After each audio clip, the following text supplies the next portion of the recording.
কৃষ্ণ ইয়াৰো মূৰয় খণ্ডিত ব্ৰিজ কাষক কৰ্ণৰ মনৰ সদা হি আনন্দ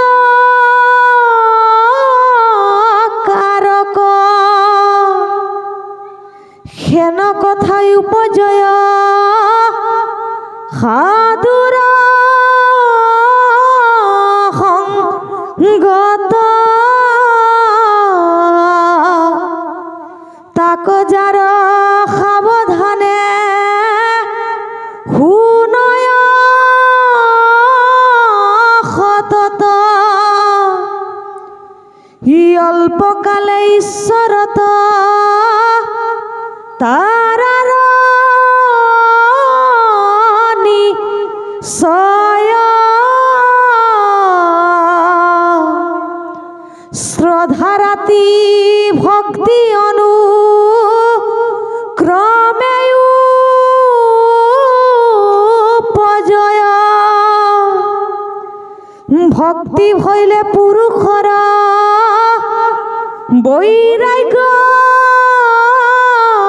জন্ময় তেৱে একি দেখা জীবে মুকুটি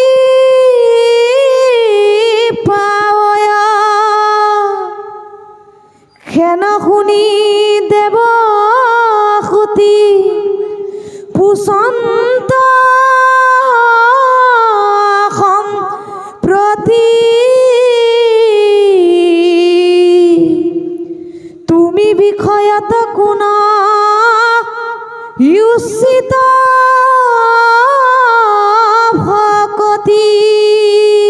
কৃষ্ণ কৃপালু বাপাই সমস্ত আপোনালোকৰ কাৰণে উদ্যোক্তা মণ্ডলীয়ে আমাৰ শংকৰ মাধৱ প্ৰাথমিক শাখাৰ অন্ন ব্যৱস্থা কৰিছে সিদ্ধা অন্ন। আপোনালোক 20 জন 30 জনকৈ এটা পৰিৱেশ ৰাখি শান্তি শৃংখলা বজাই যাতে অন্ন সিদ্ধ বা গ্ৰহণ কৰি যাব, কোনো যাতে অন্ন নোলোৱাকৈ নাযায়, আমাৰ প্ৰাথমিক শাখাৰ ফালৰ পৰা আমাক কথাটো অৱগত কৰাইছে। আমি ভক্তিভাৱেৰে আপোনাহক মহামহন্তৰ চৰণত সেৱা জনাইছোঁ যাতে সিদ্ধ অন্নটো আপোনাহক 20 জন 30 জনকৈ গৈ সিদ্ধ অন্ন লৈ আকৌ পুনৰ আহি ভাগৱতৰ আসন অলংকৃত কৰে, সেয়ে আমি সেৱা জনাইছোঁ। কৃষ্ণ ঔ হৰি।